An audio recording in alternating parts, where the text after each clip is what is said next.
Hi guys, it's Andy from Man City Fan TV and welcome back to another episode of Who Are You? Well, I've got another great guest on the show today, Craig. So Craig, who are you? My name's Craig. I'm from Edinburgh. I now live on the outskirts of Edinburgh, West Lothian. So you're on the episode today. We're going to ask you the same 5 questions that we ask all of the guests on here. So the first question today is, can you remember your first City game that you saw or went to, whether it watched it on TV or went live? This is going to go down like an absolute storm. First game was at Tynecastle and Hearts beat City 6-1. It was under Stuart Pearce. That was a good 25 years ago or something. Yeah. Yeah. 6-1. Horrible game to be a City fan, but I'm kind of originally a Hearts fan, but it was a good game to be at. So you're originally a Hearts fan. What made you change to be a City fan? Or are you both because of your affiliation with Scotland? I was born a Hearts fan from my dad taking me to games and everything, but it's kind of through music that became a City fan. Oasis? Yeah, never had a team. Oasis, I really liked them. My dad's a United fan, so City was perfect for me at the time. And I just it turned out very well for me. Yeah, certainly has now, hasn't it? Yeah, it was worth all the heartache for what's happening now. Yeah. Brilliant. Well, your second question then. What's your favourite all-time City game? There's so many, but the one that sticks out the most has to be, it was Pellegrini in the Champions League, and we needed to win at Munich. Yes. And Pep was at Munich, and we scored through Aguero, and then we went 2-1 down. Aguero scored again, and then completed his hat-trick, and phenomenal game. Absolutely, I've watched it back so many times, just end-to-end, brilliant football, brilliant game. So that's an unusual one. Nobody's come up with that particular one, and this is the idea of the series, is we're trying to get people to their own personal memories of things and, what it means to them. So good answer there. So moving on to your third question then. Right. Favourite all-time Manchester City player and why? I'm going to go against you because I love Spanish Dave. I love the wee wizard, but has to be Aguero. Has to be. I mean, I know it's going to be a sad time when David Silva leaves, but when Aguero goes, that's going to be heartbreaking, mate. That's going to be a killer. What is it about Aguero? Because obviously a lot of people are mentioning Aguero, and like I said, it's each to their own, and they have their own reasons. But why have you chosen Sergio Aguero? Consistency, mate.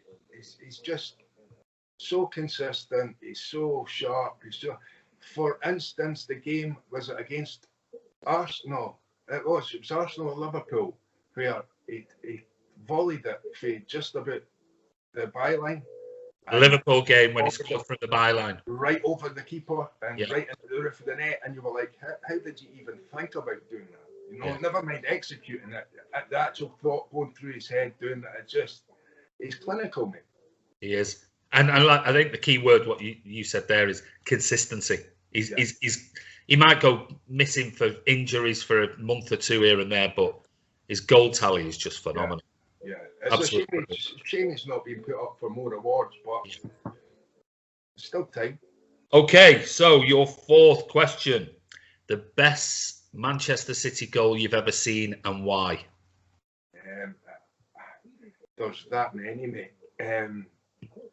I think David Silva, he had already scored against, I can't remember, he had already scored in Europe, but he hadn't scored in the Premier League. And we played Blackpool, and I think he only travelled about 3 or 4 yards inside the box, but he managed to jink past about 4 players. Yeah. And the fact that he had a player coming in from behind trying to get the ball, and the way he went past a couple, and the fact that he never went down and tried to get a penalty and everything, he just stayed on his feet, and the fact that everybody said he was too slight and too small and whatever, he just left everybody for dead, pinged it past the keeper, and I was just like, he's amazing, you know. Yeah.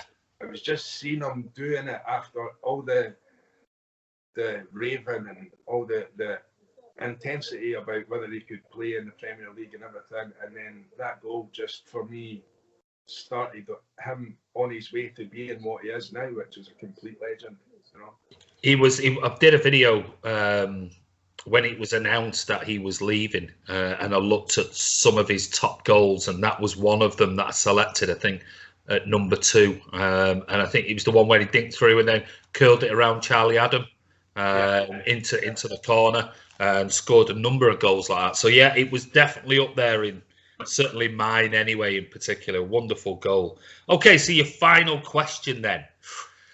This has stumped some people and they've had to really think about it. I'm not sure whether you have or you haven't, but if you could take one player, past or present, dead or alive, played for City or played for any other team in world football, to have in this current Pep Guardiola team, who would you select and why? This really has stumped me. It's been a question that I really haven't been able to pin it down to one player. Okay. But because of Pep's system and because of the should I say lack of cover at the back, I would love to see Laurent Blanc playing beside Laporte. Wow. Yeah. In his prime. Yeah. Brilliant. Solid. Immense. Yeah, I mean, he was an exceptionally gifted and technical player. Read the game very, very well. And that's what we need just now. That would be perfect now. Yeah. Yeah. Wow, that's one sort of that's come a bit left field. I don't know how people will take being obviously an ex-United player and whatever else and things like that, but you know, people will select, and the reasons why. Like I say, he was technically exceptional. Yeah, and there has been, I'm sorry to say, there has been some really good Man United players.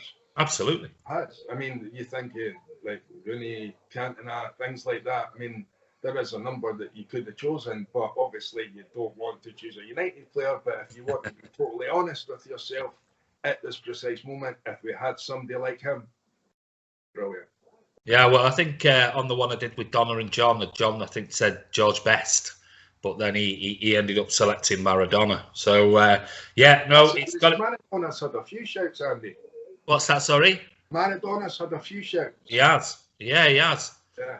It's I must admit, it was one when I started the series. I didn't think people would go for, only because of his off-field antics.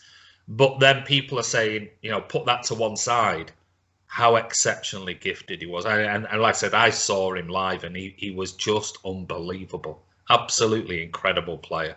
So it's a personal choice, and that's the reason why. Absolutely. So listen, I want to say a massive thank you, Craig, for coming on.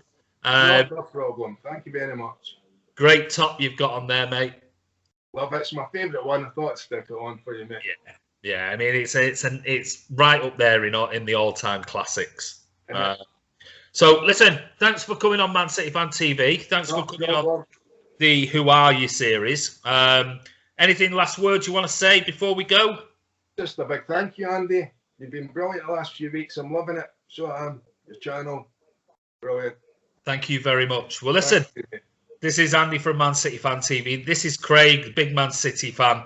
And this is another episode of Who Are You? Don't forget, if you're not a subscriber, click subscribe, click notification, give it a thumbs up, comment below the video. Absolutely. And yeah, if you want to come on another episode of Who Are You? All you have to do is contact me. It's mcfcfantv@gmail.com. And once again, I'd like to say, Craig, a massive thank you for coming on. Brilliant, Andy. Thank you. Take care. Cheers, mate.